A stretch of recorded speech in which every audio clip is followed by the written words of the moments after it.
so we have already introduced each other, and just let me add that, as Michelle said, it's really wonderful to be here with all of you and to share some, what I consider the most important aspect of life, which is the preparation to discover truth and to help others discover truth. So in general,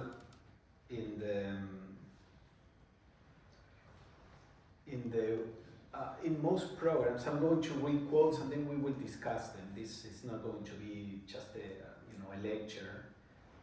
In most programs, you try to start high with high energy. This being a theosophical program, I will start by trying to depress you. And then see what we can do about all the problems in the world. But no, seriously, there is a reason why we are seeking this, and it's not just individual. Let me start with the first quote and then we will talk about this. So this is from the Key to Theosophy, Blavatsky.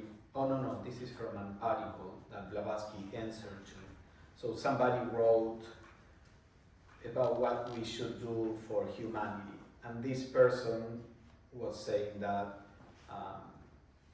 all this profession of spirituality was not going to be enough to help the world.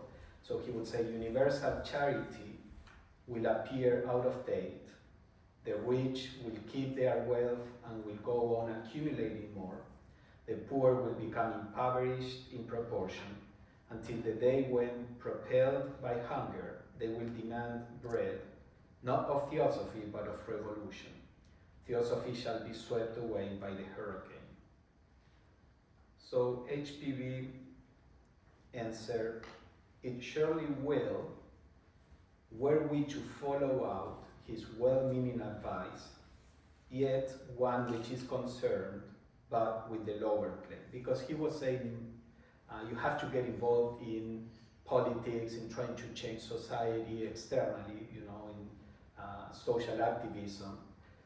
So Blavatsky says, it is not the policy of self-preservation, not the welfare or one or another personality in its finite and physical form that will or can ever secure the desired object and screen the society from the effects of the hurricane to come.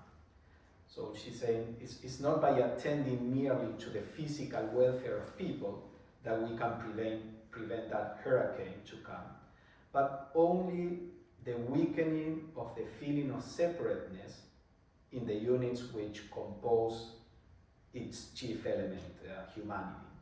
She says only by weakening the feeling of separateness in humanity we can really produce a change. And such a weakening can only be achieved by a process of inner enlightenment. It is not violence that can ever ensure bread and comfort for all, nor is the kingdom of peace and love, of mutual help and charity and food for all, to be conquered by a cold, reasoning, diplomatic policy. It is only by the close brotherly union of people's inner selves, of soul solidarity, of the growth and development of that feeling which makes one suffer when one thinks of the suffering of others, that the reign of justice and equality for all can ever be inaugurated. This is the first of the three fundamental objects for which the Theosophical Society was established and called the Universal Brotherhood of Men without distinction of race, color, or creed. So when an occultist looks at the world, that person is very sensitive to the suffering of others. But the answers as to how to respond to the suffering is different from the answer that a regular person would give. Because most people are aware only of the physical aspect of the world. So we see problems on the physical plane, and then we think that the solution is by addressing the problems on the physical plane. But the occultist who can see the forces that are hidden, the forces at work that are hidden. By the way, if any of you is not familiar with the word occult, it simply means hidden. And Blavatsky was, as far as I know, and I looked into this, Blavatsky was the first person to use the word occult in English, and she didn't mean by occult the same thing that we may see today, but she meant looking at life, taking into account all this hidden aspect of reality that is hidden to the senses, but is not hidden to our intuition. So an occultist is one that can see the causes of the suffering, and that realizes, sure, we need to work on the physical plane, but working only to address the problems on the physical plane will never be enough. We need to change the heart of people. We need to address the cause of all the problems. Plato said, where there is love, no laws are necessary. So this is the idea. Let those who feel called to work on the physical plane do it, by all means. There are other quotes where Blavatsky says that the occultist is interested in helping everybody on any level, physical, emotional, mental. The idea is to help humanity. But when you want to focus your efforts on what can be the most effective action, what these kind of people propose is that the most effective action, even if you don't see so much external, immediate external effects, is to try to deal with the core of the problem, which is trying to spiritualize human consciousness.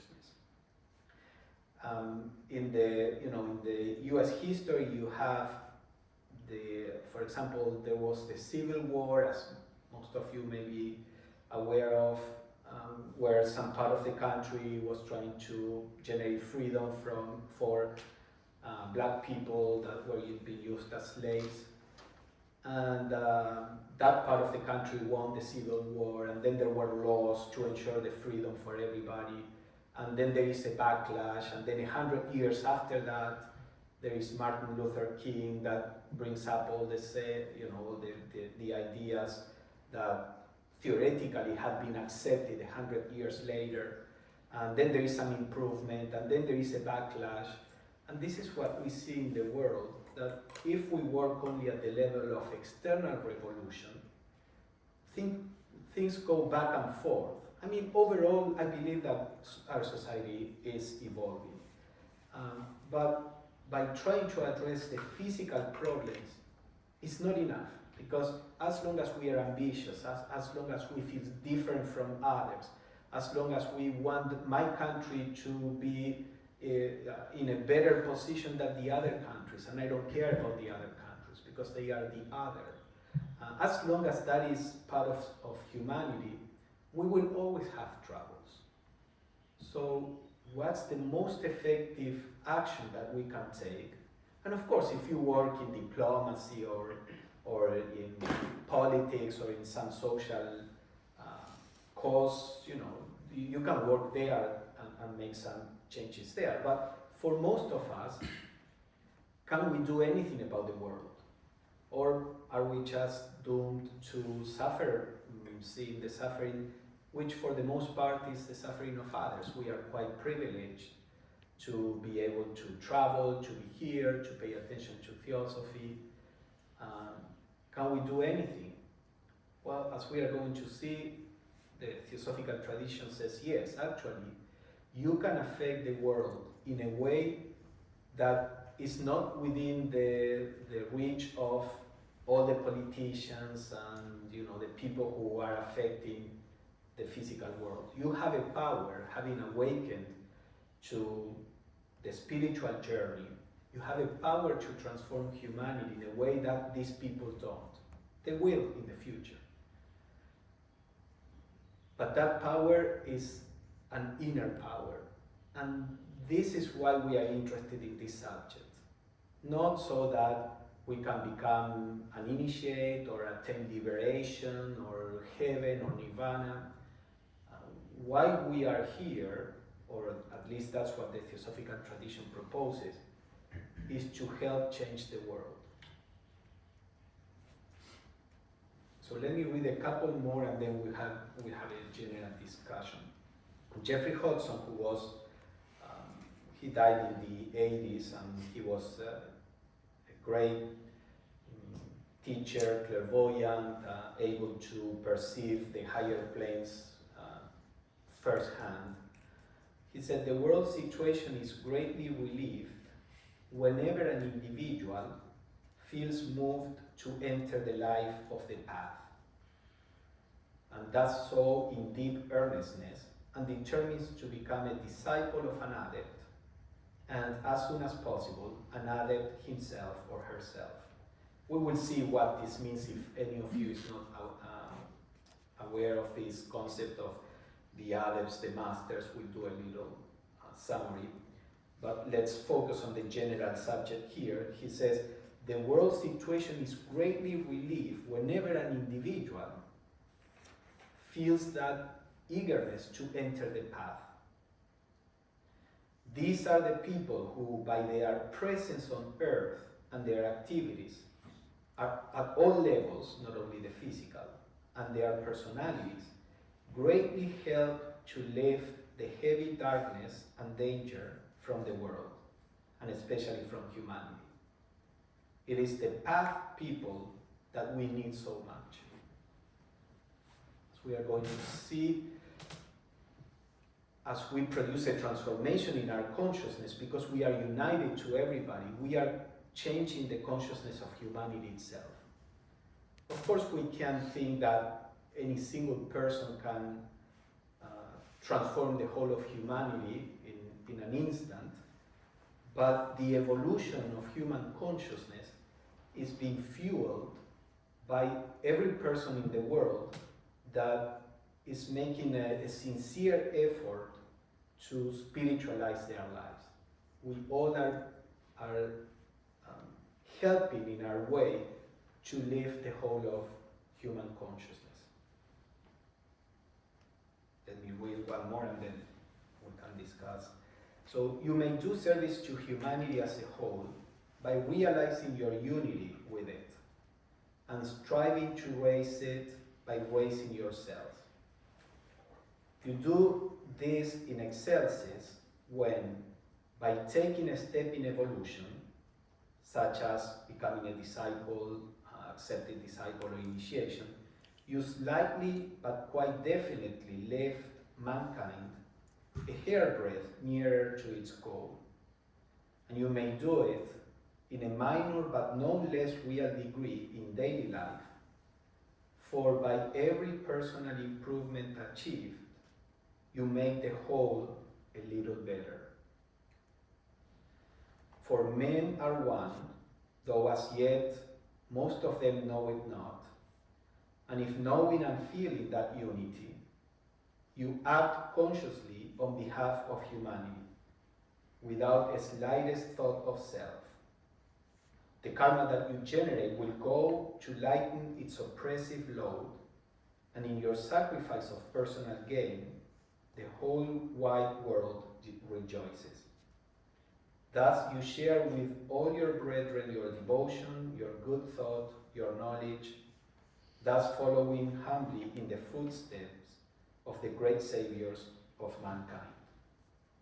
Again, those who may not be familiar, this is most of these writings, not Hodgson's, but most of these writings are from late 19th century, early 20th century, when the gendered language was the norm. So, ignore that. I mean, when we speak today, we try to speak in a more neutral way, but when you see men and men, of course, they were meaning the whole of humanity, so just keep that in mind. But the master, this is actually a message that one of the masters gave to a group of young aspirants to discipleship. So this is, in general, the same idea. The daily from one point of view, you can see the spiritual life as a battle, as an inner battle in which you struggle with the tendencies towards selfishness. And every time that you struggle with your own darkness, you are actually transforming the darkness of the world. Because we are one. Because it's like the atmosphere.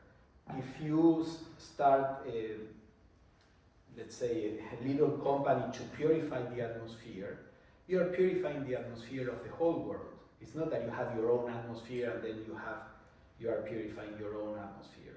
So same with this, the light and the darkness of the world is in our consciousness. And when you work with that sample of the world that is within you, you are actually transforming the world.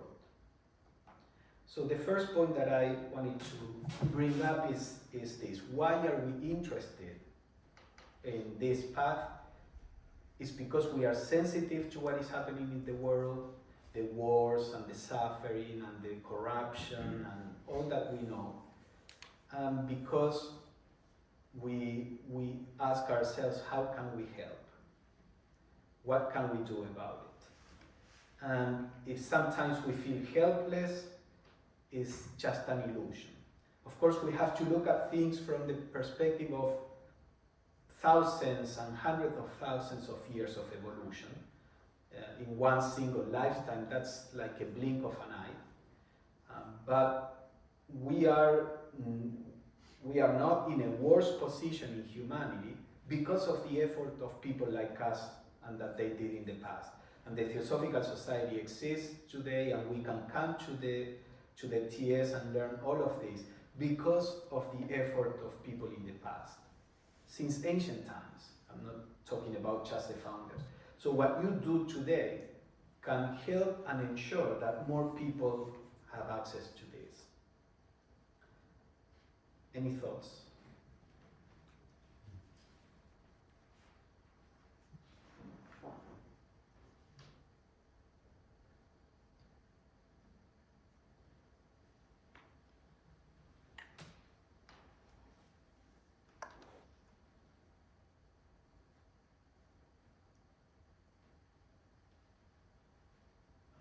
I can go, Pablo.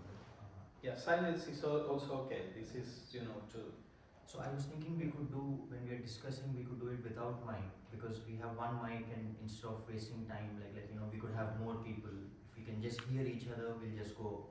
Yeah. Whenever somebody wants to speak, we can just go for it. And if there is a question, I'll repeat it. And then Yeah. Okay. For me, this is something I really agree with, but it's hard to explain to other people this concept sometimes, to people that are new to theosophy or they don't have this perception. How can we make these kind of people understand a little bit? Yeah, so the question is, this kind of approach is difficult for people to understand, so what can we do to help them understand? Well, you see, Blavatsky herself was having that trouble. This person in the first quote was saying, you claim that you want to help the world, you think you will help the world by teaching all these things. And Blavatsky was saying, well, yes, this is how we look at this. Now, this occult view is called occult for that reason. It's not apparent to most people. Those who can resonate with this idea is because there is a sense within them that has been awakened. And that's not because these people, we or whoever, are better or worse.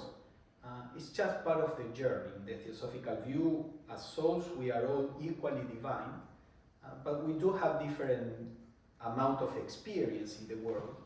So if we can respond to this, it's because we as a soul have gone through the experiences. We have tried and tried again, working on the external world, and we have felt the disappointment and the frustration, and gradually the soul realizes that that's not the way. But other people may not have gone through that experience. So if they didn't, I don't know that they can agree with this. So this is why when we hear about the Masters of Wisdom, for example, they work in anonymity. People don't believe they exist, most people. They don't even know that they are really helping humanity in ways that are so transcendental. And it's okay. We have to be okay with being underestimated, with being, not appreciated.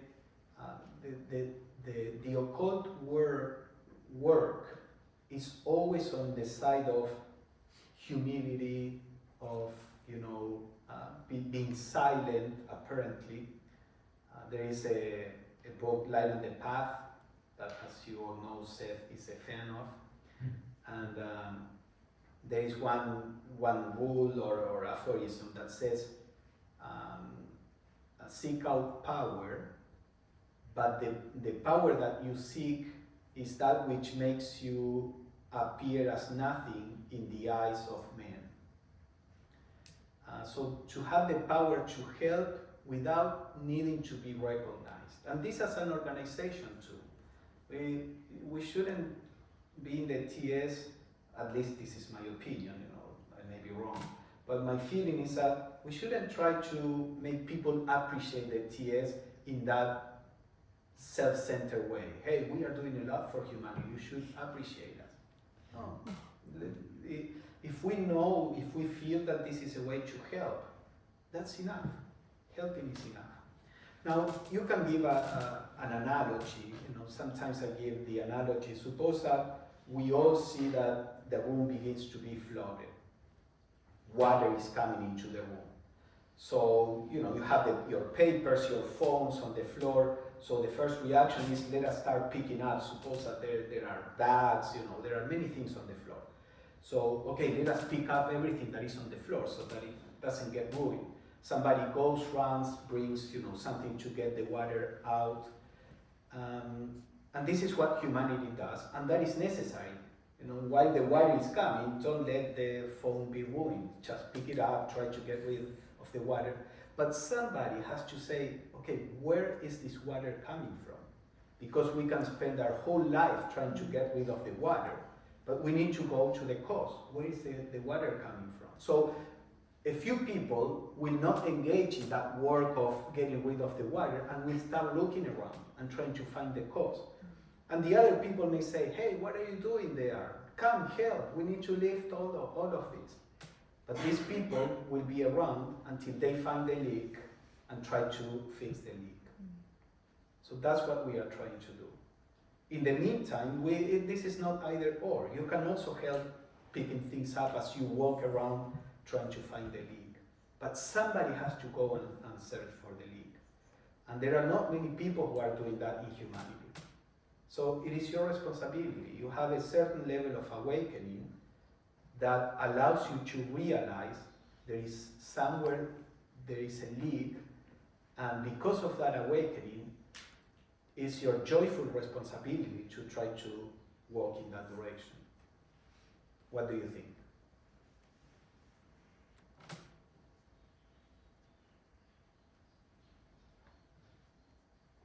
We can continue with a few more quotes around this and continue the conversation. So this is Jeffrey Hodgson, I think. Every successful yogi, spiritual aspirant, and disciple helps the whole human race. This is chiefly, but not only, because in quickening his own growth and change of consciousness, he helps all of humanity.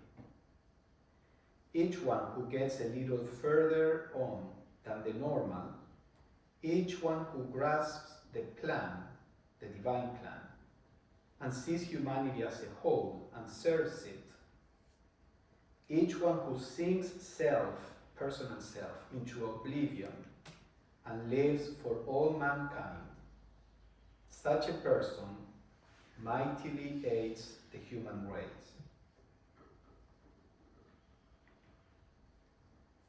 True, the immediate gain is not noticeable, but the leaven is working. This is something, let me stop there, this is something that it's an intrinsic nature of the occult life, as we are going to see. Because we aim at a radical, deep transformation, this will take time, and you have to be ready not to see external signs. So the occult path from the very beginning challenges the ego. Our egos want immediate results, recognition, signs of success, and that's what stimulates the ego to go on, even on good causes. But as long as we are moved by the ego, we are going to be limited to how much of reality we can see. So a spiritual path there are many spiritual paths that work by stimulating the ego of people and stimulating them so that the ego, instead of looking for materialistic things, looks for spiritual things. And that's great. But as long as a person is moved by the ego, there is a limit to how much that person can grow. At some point, the ego has to be left behind, and we need to discover that we are far more than this ego that is the sense of being this body, these ideas. So the occult path is, because it is the path that has to do with the real in us, has very little carrots for the ego. The carrot to keep a horse going. And you have to be ready for this. If we do a meditation to generate positive emotions, which is very good, that's fairly easy to do. So you do a meditation, a technique that is aimed at producing some peace or joy. You do it, you feel the peace, you feel the joy, you are happy, you say, okay, this is working, you feel enticed and stimulated to keep trying the meditation. And again, that is a good meditation. We need to bring harmony to our emotions. But because the aim is fairly, near, it's fairly low in a scale, not low in the sense of negative. You can experience it, and that stimulates you, as I said. Now, if you are trying to realize your true nature, which is the ultimate goal of humanity, you can't expect to have the same external signs, immediate signs of success. So you will sit to meditate, and then the meditation is over and you don't know if it worked or not. You don't necessarily feel in the moment anything very different. So many people may get disappointed because the ego says, okay, why am I doing this? What's the purpose? I don't know if this is working. The occult life is the life of the long run. It's a long game. It's something that we do and because it is producing changes in the fundamental aspect of our being. And that takes time for those changes to manifest in our personality. They do, but slowly. So this is something that we need to keep in mind. And the study of those who have gone through this path and have direct experience of what we go through in this path can be quite helpful. For example, Peter says he was a clairvoyant. He could see the aura and the different aspects of a human being, and he would say about meditation, since I brought that up. He said, a person that meditates may see no external difference for a long time, but a clairvoyant can see how the inner bodies are constantly being reshaped and rearranged to be able to express more and more of the spiritual life, even though at the level of the physical personality, that change has not yet come to the physical personality. So he would say, some people think, oh, I'm wasting my time with this. If they could see the changes that are happening inside, they would be very, excited about it. But most of us can't. And this is part of the occult life, as I was saying. We need to be ready to work for the cause and not wait for the effect to validate what we are doing. So let me, since I talked about this, any comments or questions about this aspect, and then we'll continue with the quote. But I tried, not this aspect, but I think about all that you talk until now. So when the fact that we see in our world many bad situation, not good situation, is because most people in the world don't have this internal peace, and also is one little question.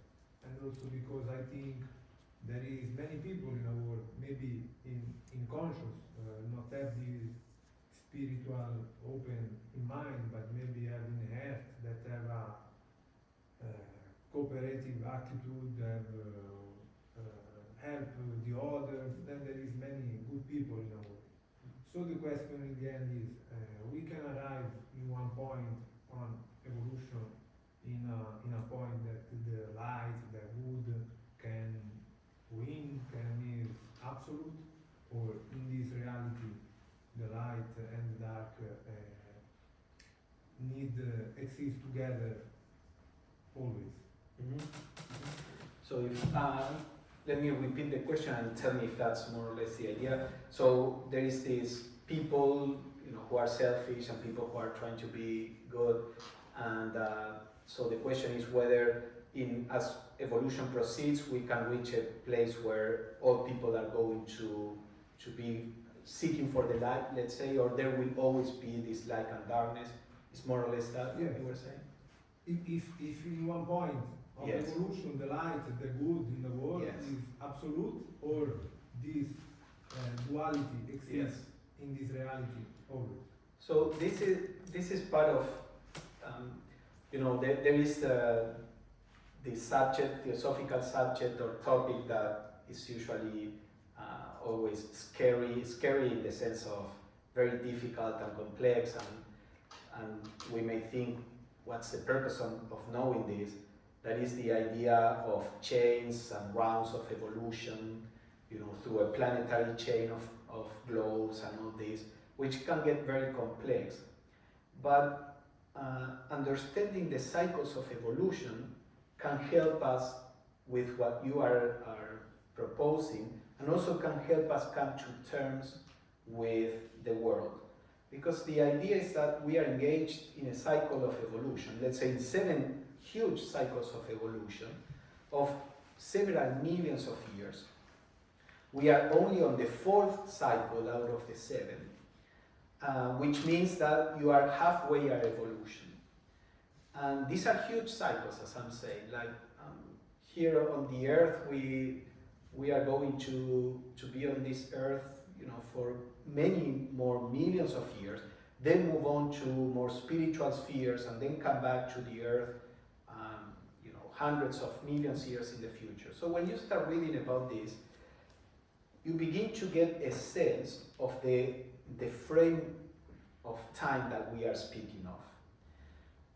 And you understand that the situation of the world right now is absolutely normal. It's not what we would like to, but at this point in evolution, we cannot expect anything different, anything else. Humanity is right now like a teenager. In the ages of evolution, it's like if we are dealing with a teenager. And, a teenager may be a little more or less problematic, but there will be things that are inevitable during those years, during the teen years.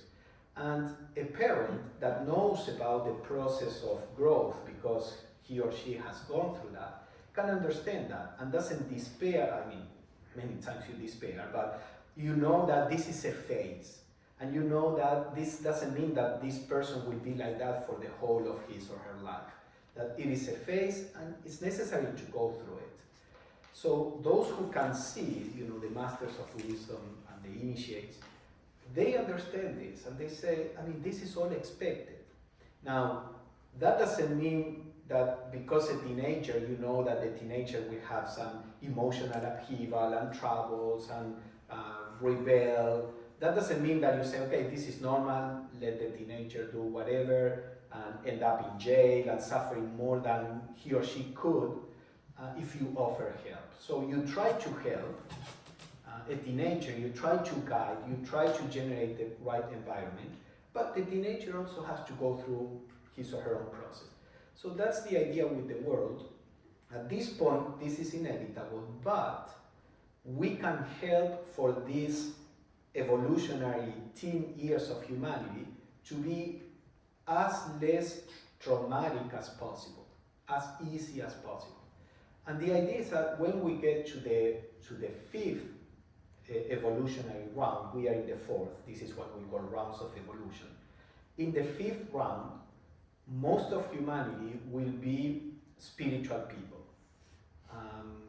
Spiritual even more than let's say we are here right now. There will be some souls that may not have had time to gather enough experiences to get to that spiritual point during that cycle. So the idea is that they will wait in a state of bliss, like a little nirvana. They will stop incarnating on this chain of worlds and stay in nirvana waiting for a new cycle in another planet, and when evolution reaches the point where they are at, they will incarnate and become the leaders and the helpers of the new humanity. Perhaps, some of us, all of us, we were part of a previous humanity. We didn't get to the point that we needed to get in that previous evolution. Again, not because we were bad, but because we studied later. I mean, souls flow constantly into new souls, into human experience. And then maybe we can see these things and others cannot because we had that experience from a previous evolutionary cycle. I mean, we don't know. What I'm saying is that there is a plan and there is a process so that when we reach the fifth round, the only people that will continue to incarnate are people that can live at a certain level of evolution, because the deeper aspects of evolution that will be needed at that time cannot happen in an environment of conflict. Right now, we grow by our struggle with the world, but at some point we need to transcend that struggle, and that's what will happen in the next round. So yes, there will be a time where there will be only spiritual people, let's say, evolving on Earth. And those who cannot get there, they are enjoying their nirvana and will continue in another cycle. Yes. Does being spiritual means being good? It depends on what, I mean being good as opposed to evil, yes. But on the spiritual path, we many times develop in an uneven way, in a disproportionate way. So if we develop too much will and not enough wisdom, we may misuse the will, not because we have bad intentions, but because we are out of balance. So we may do things that are not good, even though we are good, or we may develop too much compassion and not enough, let's say, wisdom again. So it's the person that just cannot deal with the world, and maybe out of too much compassion, that person is, always getting into situations of overprotecting people. So we can do many things that are wrong with good intentions, just because we are still a working process. Now, being spiritual, eventually, yes, it means not to have ill intentions, that you no longer try to hurt others. You may hurt others out of, ignorance, out of this unbalanced development, but the level of spirituality that I'm talking about here now, yes, it would be something where people are not trying to hurt others any longer. Michelle? What does she mean by that? Yeah, what do you mean by being good or bad? I was thinking about the Dhyani Chan, the Mamo Chan, Oh, Zura okay. and Kumara. Okay. So yes, so in the from a cosmic perspective, there is always this duality of good and evil.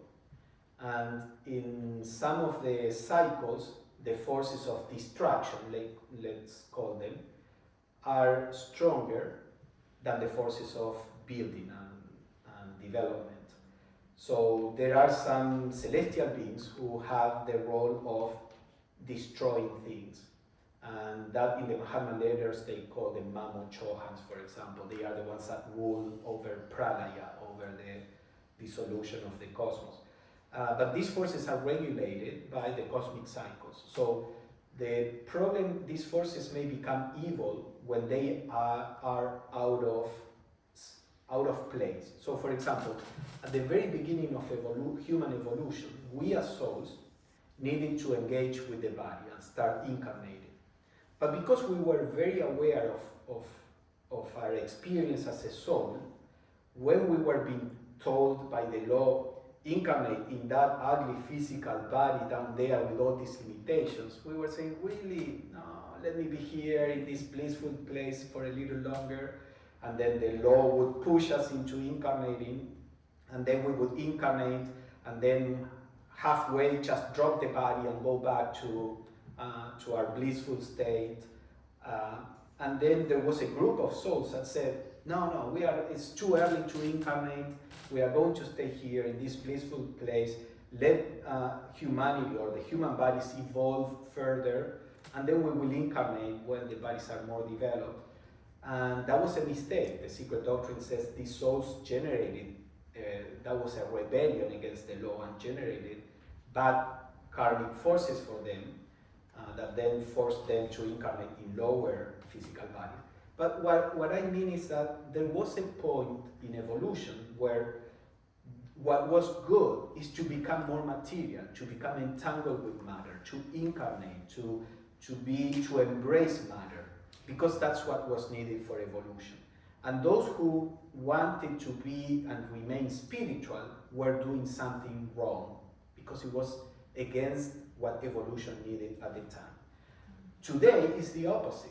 Today, what is wrong is to continue to be entangled with matter, and what is good is to try to regain an awareness of we as a soul. So good and evil is always relative, depending on what is needed at the time. You know, Michelle always says when she was raising her kids, and that sometimes they, as kids or teenagers, they were doing things that from the adult point of view may be wrong, but they were just being kids. So from at that stage, this is normal. Now, if you retain that and you want to behave in that way as an adult, then that will be a problem. So good and evil are relative, and therefore sometimes certain forces are active and certain others are more passive, depending on the cycles. All right, so let's continue with the quote. So he was saying the immediate gain is not noticeable. In this case, it was applied to the transformation of the world by our own transformation. But the leaven is working. World movements of cooperation are born and function, however imperfectly. The idea here is that one of the effects of all these people trying to transform their lives is that these movements begin to come up in the world. The United Nations, the European Union, movements, just to give some examples, movements that try to bring people together. Sure, they are imperfect, they can become corrupt, they can become inefficient, but there is a spiritual force that gradually is pushing humanity to come together, to act together. And he says these are signs of the work of people who are seeking unity, because the lower mind perceives separation and will always try to go towards separation. So any movement in the world that aims at unity is being fueled by the individuals that have been working in their own lives to discover unity. Nations, groups, and persons become inwardly moved in these directions and exert an energy in the direction of entry into the consciousness typical of the next hour or age. So we are pushing a little or quickening the entrance into further cycles of evolution for the whole of humanity by our own individual effort. It's like if you have a teenager as a son, daughter, and it's like if your own transformation can help that teenager pass through those teen years faster and mature faster. That's what we are, or let's say the masters and the occultists are trying to do with humanity. By their own transformation, they are helping humanity move faster through this period of conflict.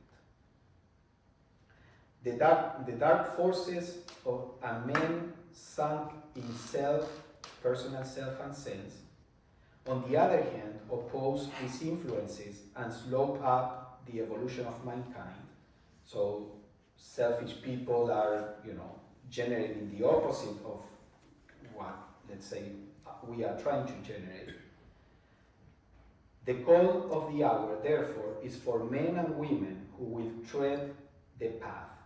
For these are racial quickeners, speeding up the rate of progress and so liberating mankind from the evil of ignorance, selfishness, and sensuality. Find and tread the path. This is the great call to people today, remembering that all this is said purely from the occult point of view. So this is the other concept. What is going on is natural, but we can help humanity go through this as fast as possible and come to a point of more harmony as soon as possible, so that when we get to the fifth round, to the fifth evolutionary stage, more of humanity can be up to that level at that point. So, this evolution is flexible. So maybe in the fifth round, 2/3 of humanity will be ready to continue evolving on that spiritual level, or maybe a little less, or maybe a little more, and that will depend on how fast we as humanity grow.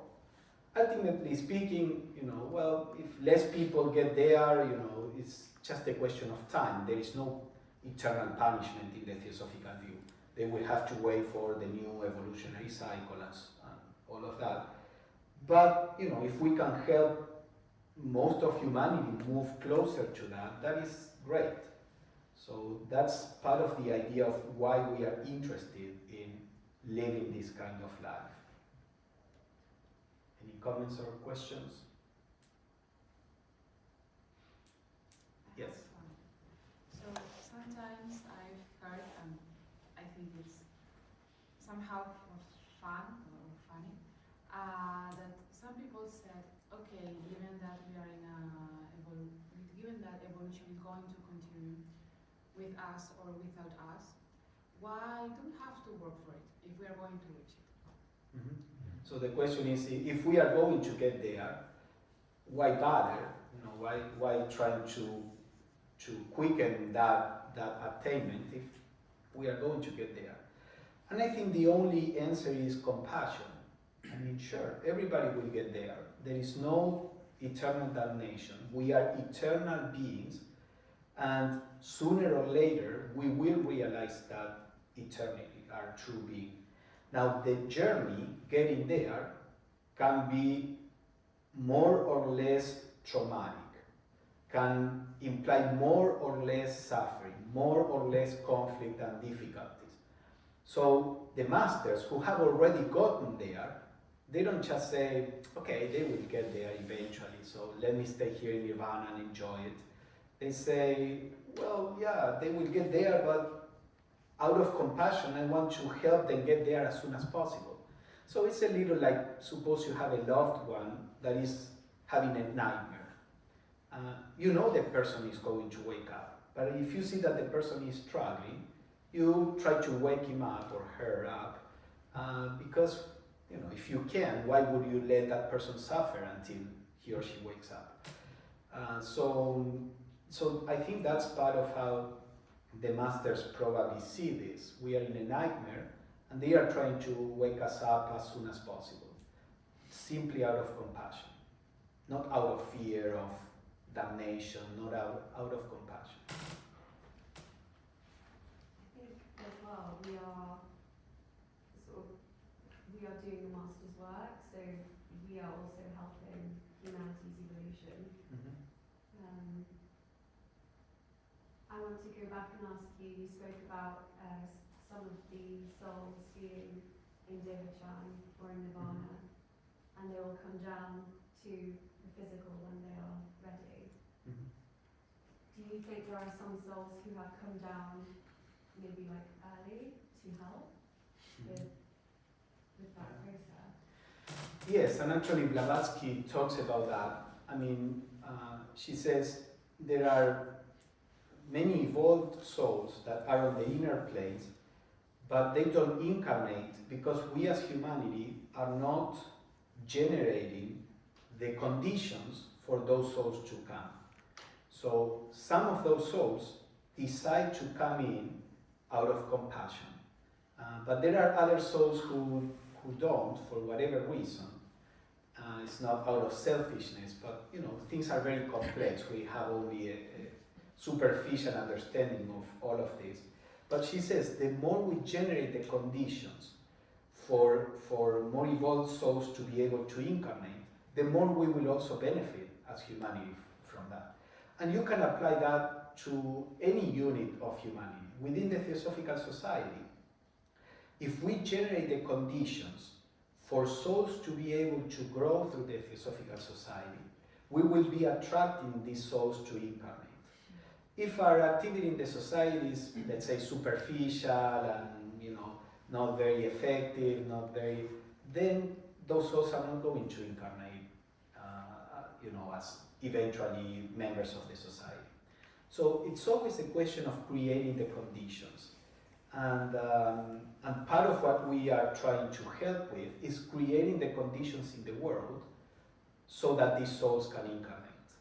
And when I say these souls, I'm also including ourselves. I mean, maybe we have the fact that I'm not trying to put this in an arrogant way, or we are better than others, but the fact that we are interested in spirituality, when at this point humanity is not as a rule, it means that we have seen something. We and every spiritual person in the world, I'm talking about this group or the TS, we have seen something, and we are here incarnated. Perhaps we chose to incarnate to help. Perhaps we could have stayed far longer until humanity gets a little better and we find better conditions to incarnate. But perhaps we said, no, let me go there. I know it will be hard. I know the society is not set up for a spiritual life. I know I will have to struggle getting a job that can be aligned with my inner ideals. I know I will have to deal with a society that is materialistic, aggressive, and all that. But let me go and see if I can help. Michelle? Yeah. You mentioned something about doing the work when you're not ready or coming down. Earlier. Right? So, yeah, that's what I was going to say. In the Theosophical Society, I noticed, or even in our life, how many times have we been asked to do a job that we don't have the skill for?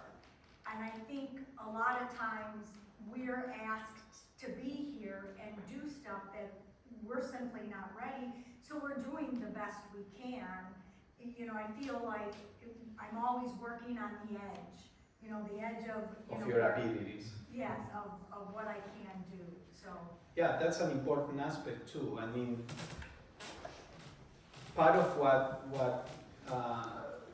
what we are trying to learn, because this is in the context, the idea in the Theosophical tradition is that there is a new evolutionary cycle that is gradually developing, what we call the sixth sub-race.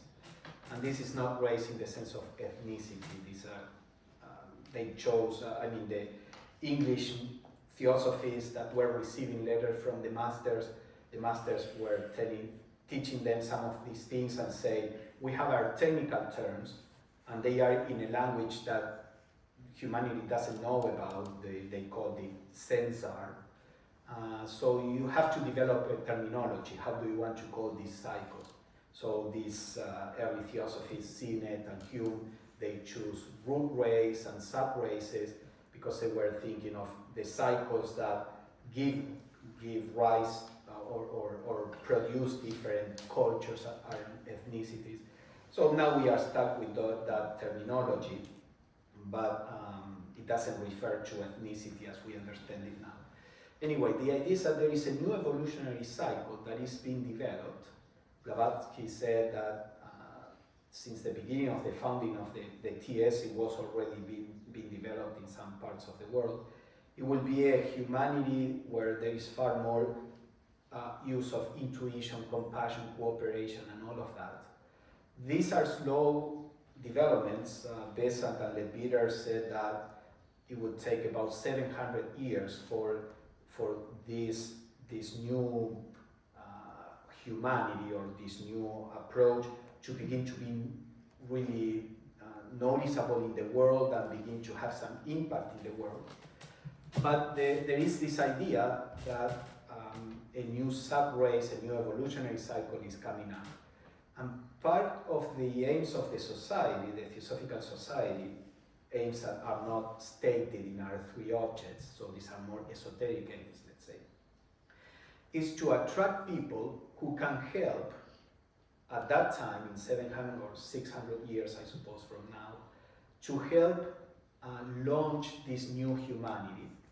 So for that, we need people who are trying to learn how to have a leadership that is not the individual being, higher than the rest and leading by being separate from the masses, but a leadership that is from within, a leadership that is inspiring others, a leadership that is working in cooperation, not in competition. We need people in humanity also that are able to be more and more in touch with their intuition. We need people that are beginning to be moved more by compassion rather than selfishness. So part of the people who are attracted to the TS, part of the idea is to see what people will embrace this form of life and grow in this so that they can become helpers when this new evolutionary cycle begins. And as such, you will see, as Michelle was saying, we could organize the TS in a far more efficient way. Just have professional administrators, professional, people doing everything, and we come here just to listen to a guru and follow the guru. Other religions are organized in that way, but the TS is not, because part of what we need is to develop our own capacities to as much as we can. And that's why you will find many times that you have to be the treasurer of your lodge when you know nothing about that and you actually don't like money, you don't like numbers, but nobody else can do it, and you have to be the treasurer or the president or be in charge of this or being the one cleaning or cooking or whatever it is.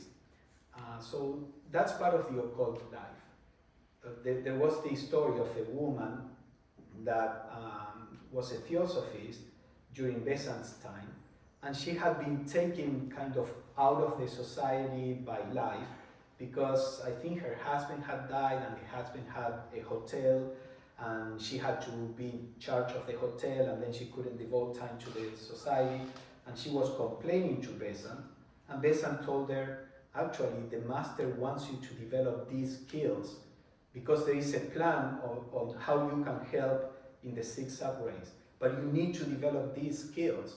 So you are not being taken out of the path, you are actually being trained for the path. But again, this is the occult life. From the evident point of view, she naturally thought, why can't I spend more time studying in the TS? But from the occult point of view, the master had recognized her sincerity, her potential, And because the masters can see in the future, quite a bit in the future, they knew this person can help here, but we need her to develop certain skills. And that's what happened. So yes, in the occult life you will be put many times in situations where you may not feel comfortable. And it's important to, we will see this later, it's important to take everything that comes your way as being, if you are earnest and want to walk this path, take everything that comes your way as being sent by the master. Because they do that. We will see this later, so we can discuss that more in depth in the following days. Any other comment? Yes. I think there are many people that might tend to feel like you need to go with the flow, feels what feels right, also with your body. But what I also hear is that discipline is very important because we don't always see the things that are happening. So even though we might feel today is not a good day, that's the discipline is also very important. Yeah. Yes, I mean, we can't really, we should never have the arrogance of thinking that we know what other people, how other people should tread their path. And I'm not talking about you, I'm talking about me. You know, when I came into the TS, I thought that I knew what people should do. And if you were not doing it, I would tell you, hey, why are you not doing that? And then in time I realized that we cannot really know. Some people, what I've seen in the TS, there are some people who advocate a lot for discipline and use your will and, you know, really work hard. Some other people advocate for, as you were saying, go with the flow. And there are different situations. Sometimes I've seen that the people who would advocate for going with the flow were the people who normally would make a lot of effort, and they were the ones that, so they recognized that perhaps they were too much on the side of pushing, you know, and struggling and fighting, and the idea of going with the flow begins to resonate because their soul realizes, hey, you have to let go a little, you know, and the opposite also. I've seen people who would advocate for discipline are people who recognize that they need the discipline. So sometimes that happens. Sometimes also we tend to go with what is easier for us. So it may happen that a person doesn't have a lot of discipline, and as a form of self-justification, the person will say, no, you don't need discipline, because they are trying to feel good. And say, no, you don't need discipline, you just flow. Or the opposite too, people who have a lot of will, they feel comfortable in that approach, and they will say, this is the path, and I'm on the path. So we can never know. In general, the idea in the TS, in the Theosophical tradition, in the Theosophical literature, not in the TS. The TS, you can be however you want to be. Now, in general, what you read in the Theosophical literature is that this path, as we are going to see, is a path of accelerating the gradual evolution. So those who go into the occult path, yes, they are trying to not just to flow, but to accelerate that evolution.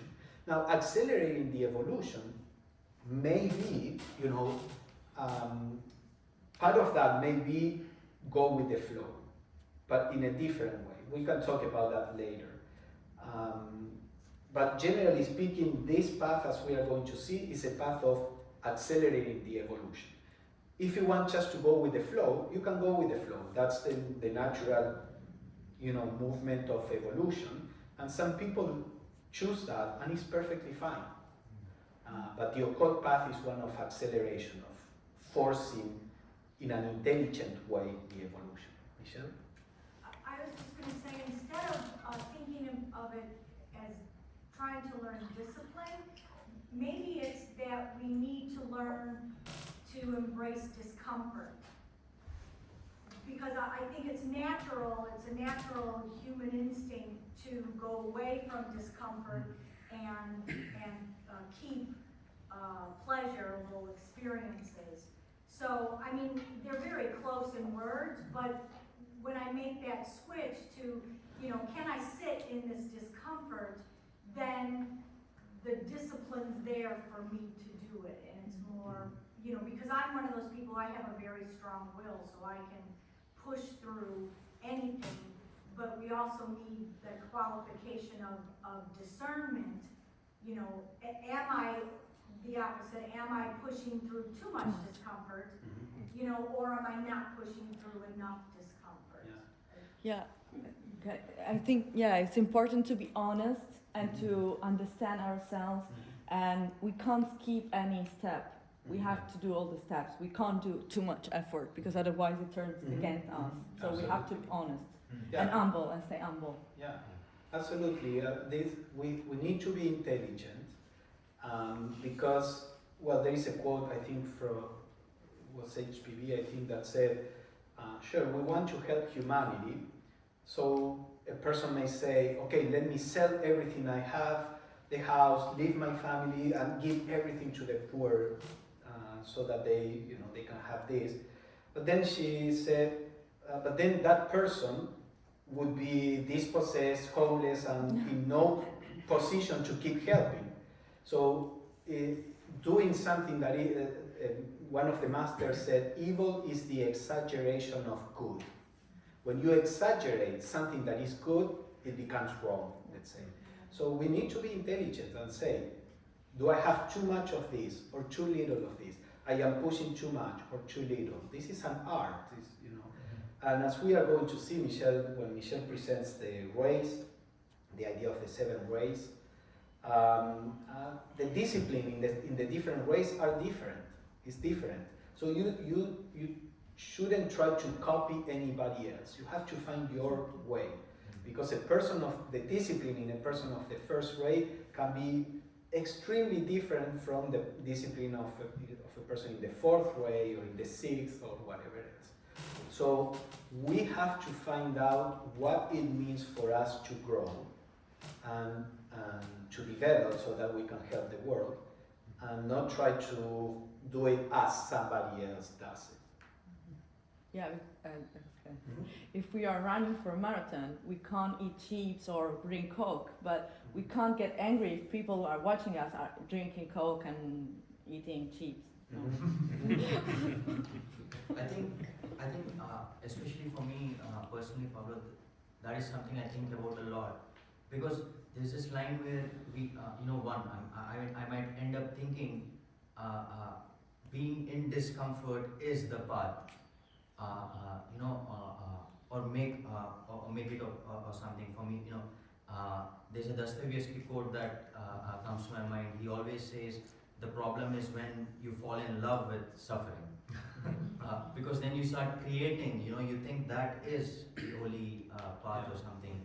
So for me, I'm somebody who shies away from discipline personally, because I'm always looking for a path of ease. If there's a path of ease that can help me or propel me forward.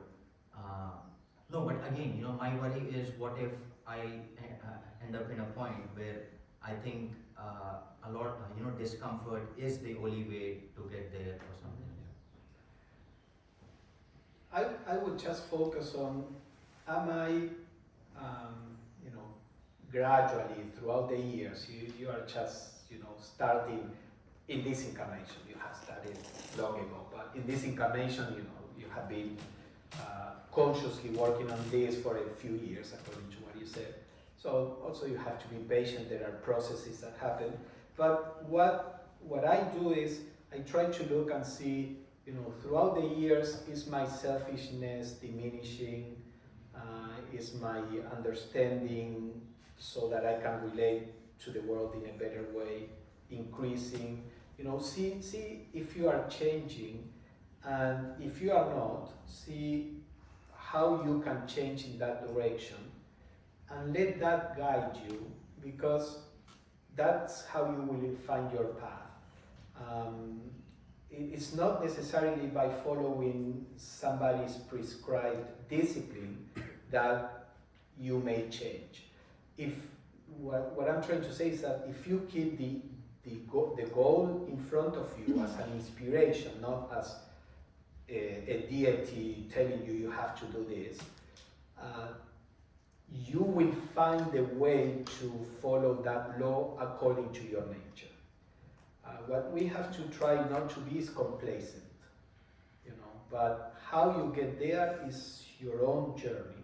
Keep the goal in mind, be honest about it, and you will find a way. You will find a way. I think this is a very good point for us to have intelligence in our own process, and also a lot of self-knowledge, because the path is different depending on where we are in our own process. And for instance, in my case, I've been I'm in a field where I need to help others all the time, and I have this tendency that I want to remove suffering of the others. But currently, I'm trying to learn that actually that's not what I'm here for. I don't have to help everyone.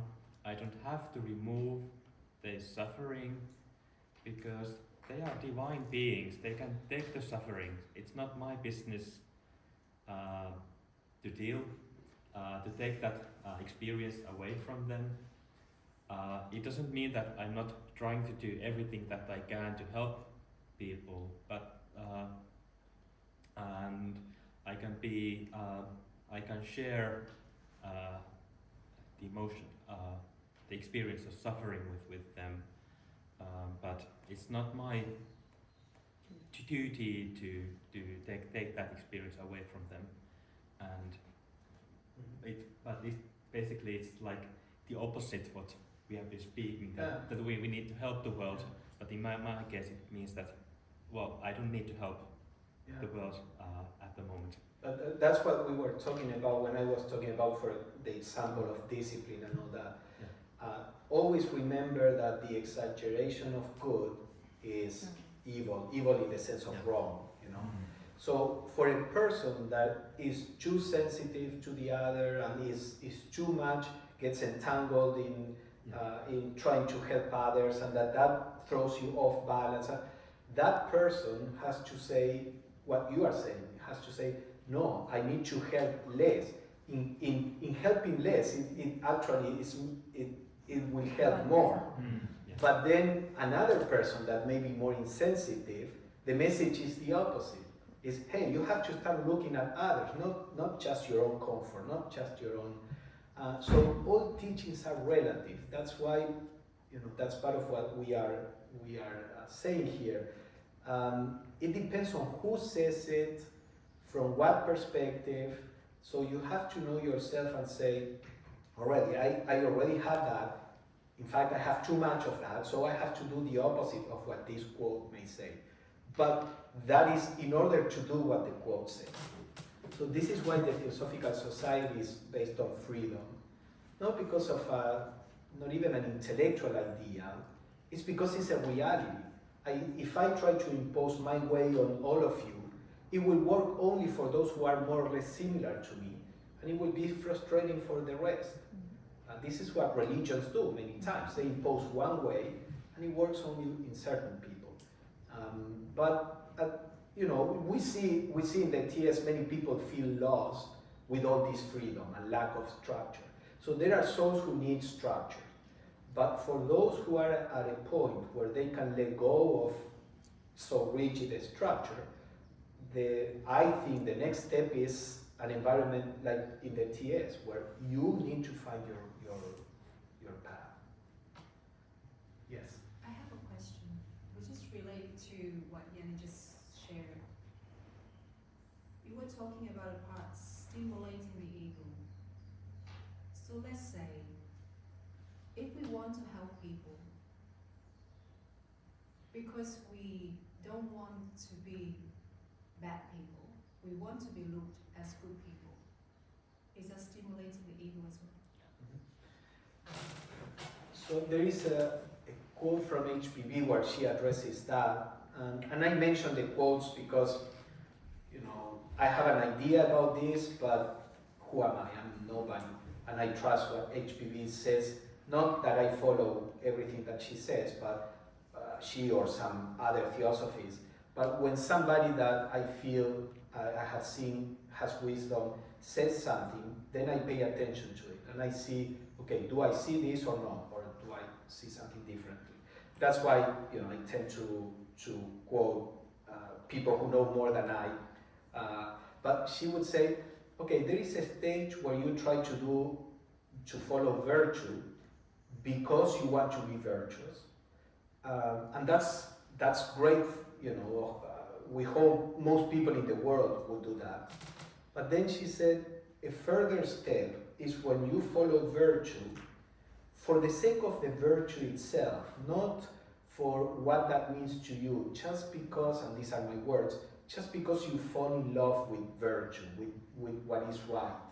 So when you are following virtue or truth or meditation, because you are seeking something for yourself, yes, there is a level of ego there, but it is part of the journey.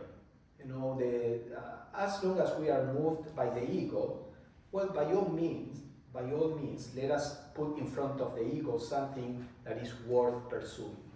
But eventually, you do transcend that also. And you do what is right, not because you want to generate good karma, not because you are afraid of the suffering that may come, but because that's the only thing that you just want to do what is right, because it is right. So yes, there is a ego involved, but we all have to understand that we start from the ego. So we all start from there. And there is nothing wrong in that. It's just that we have to learn how to keep on moving so that ego gradually is transcended. So when you say transcending, does it mean that we are not virtuous people, but we are the virtues? Yes, so the idea is that all the virtues that we describe in different religions and all that, they are actually a description of who you really are. We as a spiritual entity, our intrinsic nature are all those virtues. It's not that we have to create the virtues. That's our true nature. But then when we incarnate in the body and we experience the limitations of the body and the needs of the body and of the emotions and the mind, we can't express those virtues that is our true nature. So at the beginning, we pursue virtue because that will make the body feel better or the emotions feel better. So we are pursuing virtue to make our personality feel good. That's when you pursue it with the ego. But eventually, you realize that what you are pursuing is yourself, is your true self. And that's when you start expressing virtue because this is who you are, not because of what the virtue may bring to your body, emotions, or mind. Okay, how are we doing with the time? We should have a break. A break.